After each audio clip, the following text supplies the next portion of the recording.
Shailendra Mani Tripathi, breaking news संत Kabir Nagar channel से। आज यहाँ पे मनरेगा मजदूर श्रमिक संघ के कार्यालय पे बैठे हुए हैं और यहाँ के राष्ट्रीय अध्यक्ष अंबिका जी से बात करेंगे कि आखिर मनरेगा मजदूर संघ जो बना हुआ है इसका मुख्य उद्देश्य क्या है। आइए इनसे मिलते हैं और रूबरू कराते हैं कि आखिर मनरेगा मजदूर संघ का मतलब क्या है और इनका आगे का एजेंडा क्या है। अंबिका जी, आप ये मनरेगा मजदूर संघ जो बना रखे हैं इसका मुख्य उद्देश्य क्या है, किस उद्देश्य से इसे आप बनाए हैं? सबसे पहले गांव की बात, मनरेगा मजदूर संघ के साथ कार्यक्रम में आपने मनरेगा मजदूर संघ को स्थान दिया, इसके लिए आपको त्रिपाठी जी बहुत बहुत धन्यवाद। आपके सहयोगी कैमरामैन साथी को भी बहुत बहुत धन्यवाद।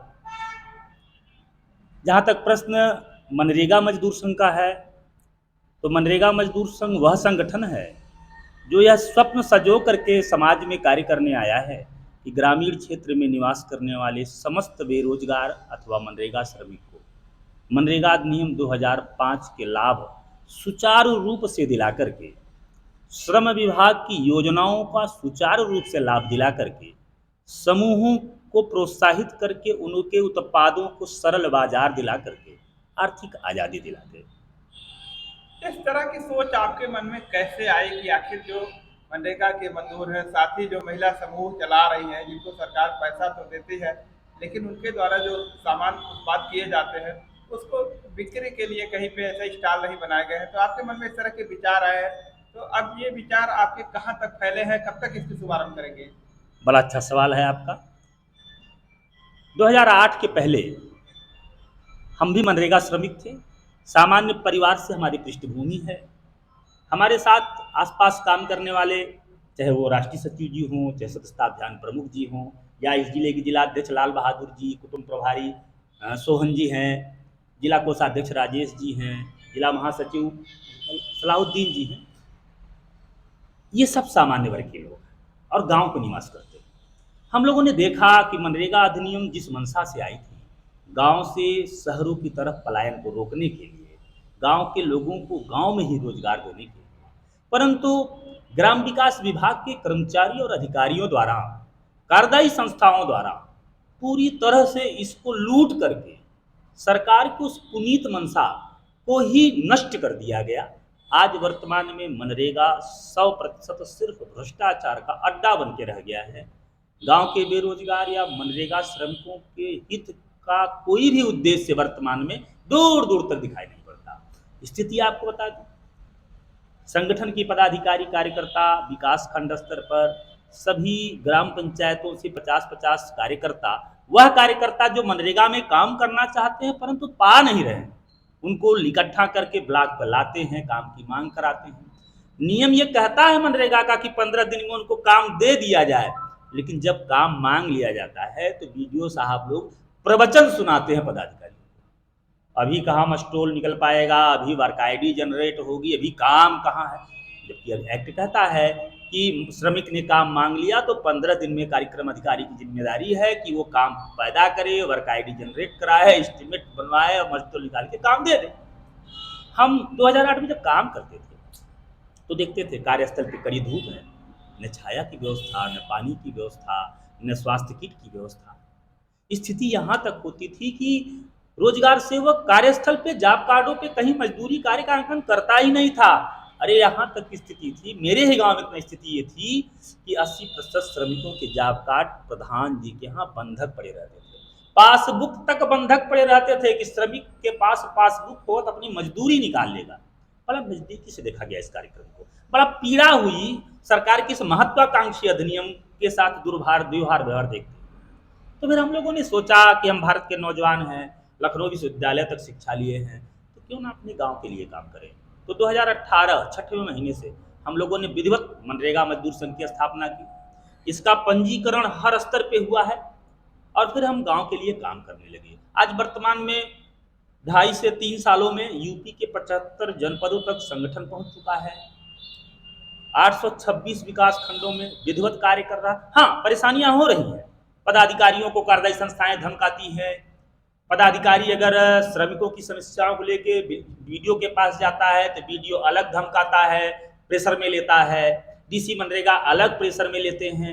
तो हम लोग समझते हैं कि जब भ्रष्टाचार में फंसे दलदल में ये ग्राम विकास विभाग के लोग, कार्यदायी संस्थाएं हैं, तो शुरुआती दौर में जब हम इनसे दबाव बना रहे हैं कि आप भ्रष्टाचार छोड़ो, गांव के गरीब ग्रामीण बेरोजगार और मनरेगा श्रमिकों को उनका अधिकार सहजता से लेने दो, तो थोड़ा इनको असुविधा हो रही है। लेकिन ये जानता हूं कि ये असुविधा बहुत दिन तक नहीं होगी। इनकी आदत चोरी की बंद हो जाएगी जब इनको लगेगा कि अब मुश्किल है चोरी कर पाना, श्रमिक जागरूक हो गया है। अध्यक्ष जी, देखा जा रहा है इस समय कि आजकल मनरेगा की मजदूरी जो है मात्र 230 रुपये है। ऐसे में लोगों को परिवार चलाना काफी मुश्किल होता है। इस कारण लोग मनरेगा की मजदूरी नहीं करना चाहते हैं। तो आखिर सरकार ने इतना कम मजदूरी क्यों रखा है, क्या मानते हैं आप? ये सवाल आपका समझिए मेरे दिल को छू लेने वाला है। ये बड़ा महत्वपूर्ण सवाल आपने किया है। एक्चुअल में मनरेगा में मजदूरी की जो व्यवस्थाएं हैं वो दो तरह से, एक न्यूनतम मजदूरी जो वर्तमान में 230 है, और एक कार्य के आधार पर मजदूरी। न्यूनतम मजदूरी की जो व्यवस्था की गई थी सरकार ने, वह उनके लिए की थी जो विकलांग हैं, विधवा हैं, बुजुर्ग हैं, वो शारीरिक श्रम करने में सक्षम नहीं है। अब जो अशक्त है, असक्षम है, दिव्यांग हैं, बुजुर्ग हैं, इनके लिए न्यूनतम मजदूरी की व्यवस्था की गई थी और इनके लिए काम भी लगाया गया था। इनके लिए काम क्या लगाया गया था? वन संरक्षण करना, वानिकी काम करना, पेड़ लगाना, पेड़ की रखवाली करना। और बाकी जो स्वस्थ श्रमिक हैं उनके लिए कार्य के आधार पर मजदूरी की व्यवस्था की गई थी। अब आप देख लीजिए कि मुलायम, कड़ी, अति कड़ी मिट्टी काटना है, एस्टीमेट घन फीट के हिसाब से बनता है, यम्बी घन फीट के हिसाब से होती है, भुगतान घन फीट के हिसाब से होता है। बकायदे 2009 में भारत सरकार ने 29 मिनट का फिल्म बनाया था कि मुलायम मिट्टी 87 घन फीट पुरुष काट दे तो 1 दिन की मजदूरी ले ले। किसी भी कार्यदायी संस्था में, किसी भी ग्राम्य विकास के कर्मचारी अधिकारी द्वारा गांव में ये व्यवस्था बनाई ही नहीं जा रही है। नेटों की नियुक्ति हुई है, उनके अधिकार ही नहीं दिए जा रहे।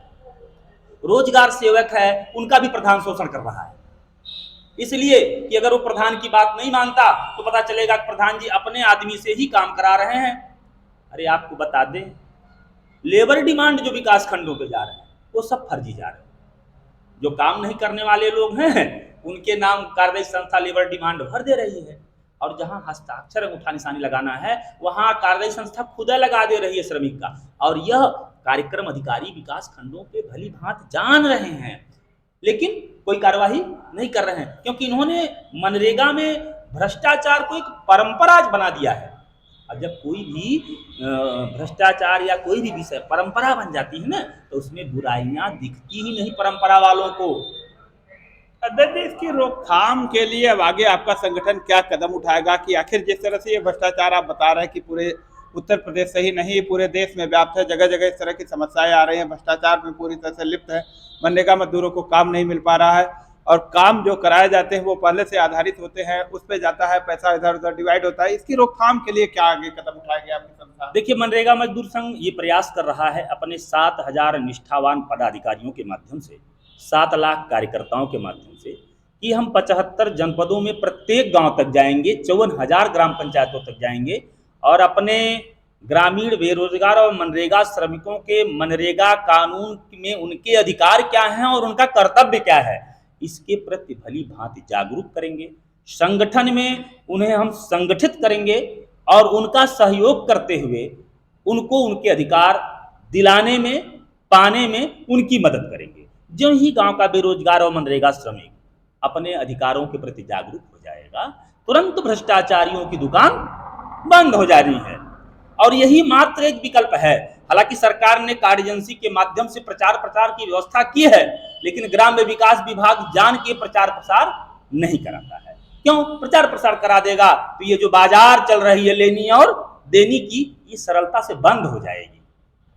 अभी आपने देखा कि हमारे साथ मनरेगा मजदूर संघ के राष्ट्रीय अध्यक्ष अंबिका जी से बातचीत हुई और इन्होंने बताया कि किस तरह से हम अपनी समस्याओं को दूर करेंगे, मनरेगा मजदूरों को किस तरह से आगे बढ़ाएंगे और भ्रष्टाचार को व्याप्त करेंगे। बहरहाल ये सोचने वाली बात होगी कि ये पूरी तरह से कब खत्म होगा।